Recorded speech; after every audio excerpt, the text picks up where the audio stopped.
Beaucoup de Barcelonais à part Maradona ovationnaient à Bernabéu? Moi, pas beaucoup. Lui, il l'a fait. Lui, c'est Ronaldinho. Et je vais te présenter son histoire.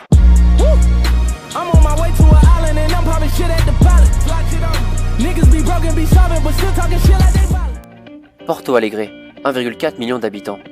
Le 21 mars 1980, c'est dans cette ville du centre-ville de Brésil que naît Ronaldo de Assis Moreira. Au cœur d'une famille vivant pour le football, il grandit balle au pied et intègre à l'âge de 7 ans l'académie de Grêmio, le club de Porto Alegre. Très vite remarqué pour ses qualités techniques largement au-dessus de la moyenne chez les catégories jeunes, il inscrit 23 buts en un seul match, à l'âge de 13 ans, et continue d'impressionner l'encadrement du club. Il tape déjà dans l'œil de plusieurs grands clubs européens, dont le FC Sion, en Suisse. Il passera des essais, mais auxquels il ne donnera pas suite. Il intègre les sélections jeunes de Grêmio, et remporte le championnat du monde des moins de 17 ans, avec les couleurs de la Seleção. Le PSV Eindhoven propose alors 6 millions pour recruter le jeune Brésilien, offre qui sera refusée par Grêmio.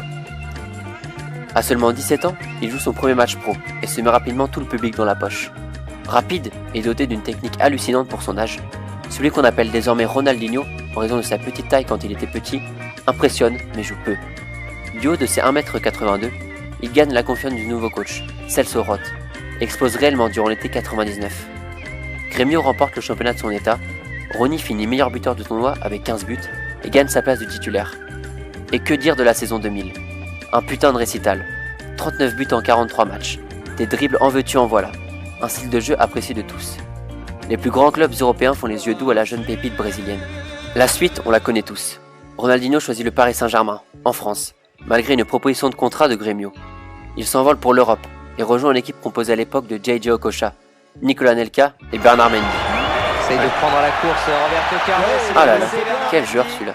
Bref, Ronaldinho ne met pas longtemps à enflammer les pelouses de Ligue 1 et confirme l'énorme potentiel qu'il a entre les pieds. En moins de 6 mois, il devient l'élément clé de l'équipe, le leader de l'attaque parisienne. L'équipe de la capitale terminera l'exercice 2001-2002 en 4ème position, et Rony part rejoindre le Brésil pour la Coupe du Monde 2002. Il contribue énormément à la victoire de la Seleção, vainqueur de la compétition 2-0 en finale face à l'Allemagne, et en profite pour inscrire cette merveille de coup franc contre les Anglais en quart de finale. De retour en France, Ronaldinho rentre en conflit avec Luis Fernandez, le coach du PSG de l'époque, qui le laisse trop souvent sur le banc en début de match. Son talent crève les yeux, mais Rony n'est plus titulaire et songe à un transfert. Certains le voient du côté de Manchester ou de Madrid, mais c'est finalement le FC Barcelone qui obtient le transfert de la nouvelle superstar brésilienne, pour un montant de 27 millions d'euros. Son passage à Paris restera à jamais gravé dans la mémoire des supporters. Et quand tu vois l'équipe qu'ils ont eu après, tu comprends pourquoi. Ronaldinho rejoint donc les Blaugrana, qui sortent d'un exercice 2002 très décevant, durant lequel ils finirent 6ème. Mais le moins que l'on puisse dire, c'est que Rony va vite remédier à cette situation. Premier match, premier slalom, premier but. Le Camp Nou comprend là qu'il tient sûrement la pièce qu'il manquait à l'équipe pour venir concurrencer l'écurie madrilène, les fameux Galactiques de l'époque. Petite équipe quand même. Cette année-là, il marque 24 buts et délivre 13 passes décisives. Il est désigné meilleur joueur de Liga et remporte par la même occasion le trophée de joueur UEFA de l'année. Rony est au sommet de son art. La saison suivante sera celle de la consécration pour la nouvelle coqueluche catalane. Il mène Barcelone vers son premier titre en championnat depuis 6 ans, continue d'inonder la planète football de toute sa classe, et délivre le 1er mai 2005 une passe décisive pour un jeune argentin de la Masia, un certain Lionel Messi. On reviendra vers lui peut-être un peu plus tard. La saison 2005-2006 voit le club catalan emporter une nouvelle fois le championnat espagnol, et surtout la Ligue des Champions, porté par un Rony que beaucoup considèrent maintenant comme le meilleur joueur de la planète. Lors du Clásico à Bernabéu en novembre, Rony est absolument extraordinaire. Il humilie pendant 90 minutes une défense madrilène complètement dépassée par la vitesse d'exécution et l'aisance technique du Brésilien. Il marque à 2 reprises. Le Barça inflige un 3-0 au Real et Rony sortira sous les acclamations de Santiago Bernabéu. Cette saison-là, Rony noircit la feuille de stats avec 26 buts et 20 passes décisives et en profite pour gagner son premier et seul ballon d'or, qui vient récompenser une saison gigantesque, aussi bien individuellement que collectivement. Au relais de cette superbe saison, Rony rejoint alors la Seleção pour la Coupe du Monde 2006 en Allemagne. Et personne ne sait alors que celle-ci sera les prémices du début d'une longue fin pour Rony. Décevant, le Brésil et lui voient leur chemin s'arrêter en quart de finale face au bleu porté par un Zidane de gala ce soir-là.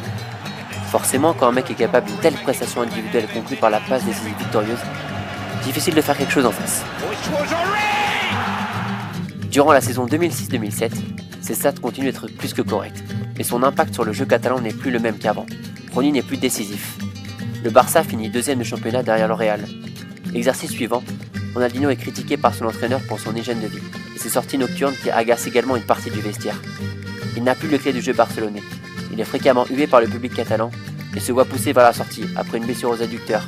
Après 207 matchs ponctués de 94 buts et 58 passes, Rony signe à l'AC Milan en juillet 2008. Et ce malgré des tests physiques alarmants concernant son aptitude à rejouer au football. Peu importe, Rony veut se relancer et qui de mieux que ses deux confrères brésiliens Kaká et Pato pour le soutenir.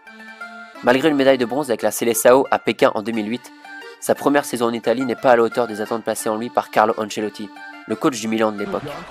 Durant la saison 2009-2010, le grand Ronaldinho est de retour et semble retrouver son niveau d'antan.